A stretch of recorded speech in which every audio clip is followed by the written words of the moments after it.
Hello there, ladies and gentlemen, and welcome back to The Zone. Now, just before we get into the subject of today's video, because it's going to be a pretty long one as well, I thought it would be better off if we start off with a little bit of a... I don't have any words for it, but I just want to show you guys probably one of the best internet videos on the entire internet.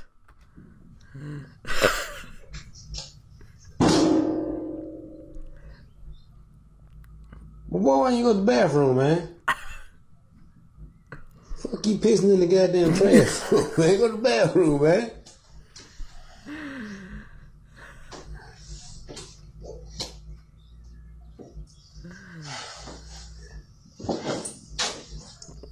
What up? That damn there.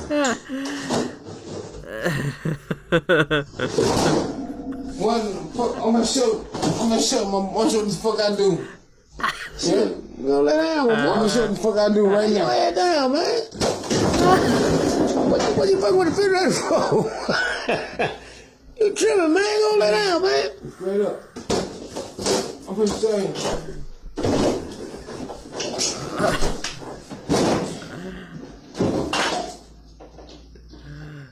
Water, my boy. Chill out, boy. You tripping, man.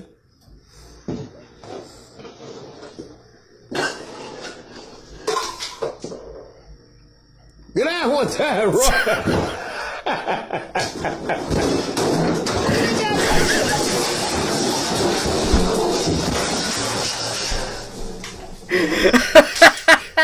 You doing all that for?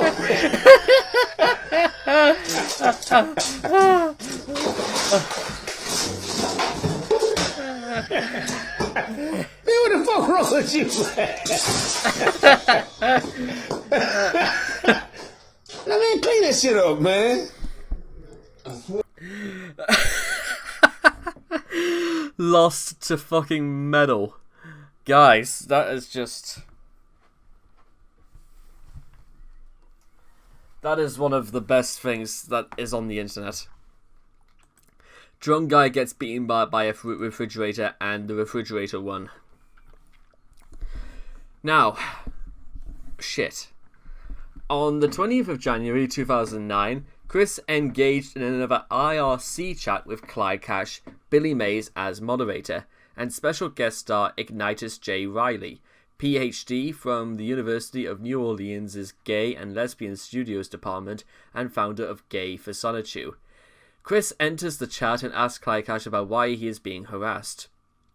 When Clyde says it's because Chris caused Ryan to commit suicide, Chris attempts to compare the loss of his dog to Clyde's loss of his human brother.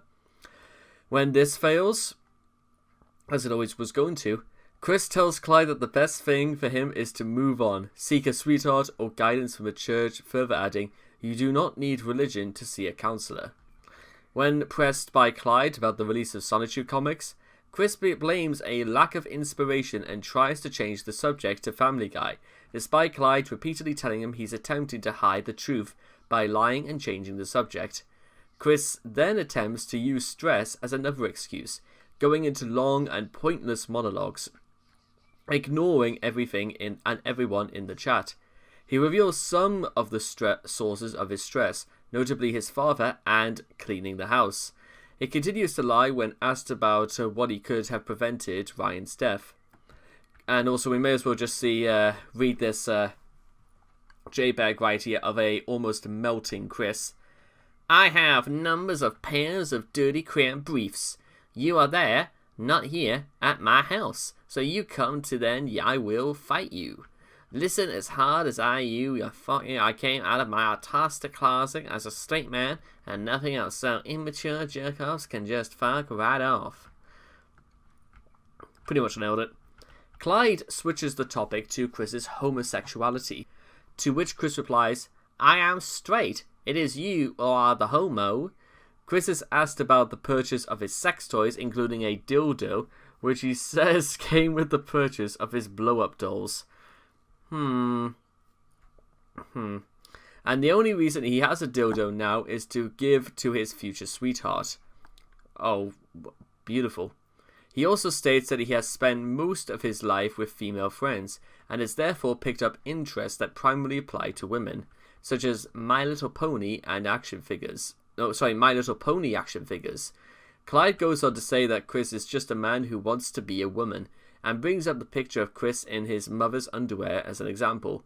Chris proceeds to make the now infamous admission that he has numbers of pairs of dirty, cramped briefs. After having a moment to recover from that statement, Clyde and Billy Mays continue to accuse Chris of homosexuality. To which Chris retorts with such brilliant quotes as, "I am rubber, you are glue. Whatever you say bounces off me and sticks to you." As well as continuing to rant on and about how he's straight. I'm pretty sure that was meant to be from like a quote Milhouse Van Houten would say. Billy May sums up Chris quite nicely. "You know, not for nothing, but I know I'm straight if somebody calls me gay. I don't feel a need to rant about it for 10 minutes. True. Ironically, years later after this chat, Clyde Cash's words about Chris's desire to be dressed like a woman would come to pass.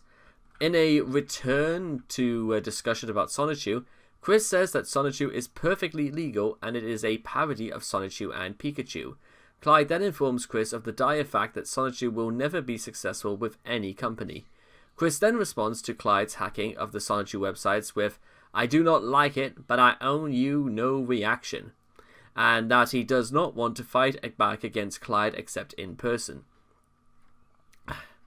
Sarah May then enters the chat to defend Chris from Clyde, and after having some discussion about homosexual fans of Sonichu being trolls, Ignitus J. Riley enters the chat and tells Chris about his comic has inspired him to do, notably create Gay for Sonichu.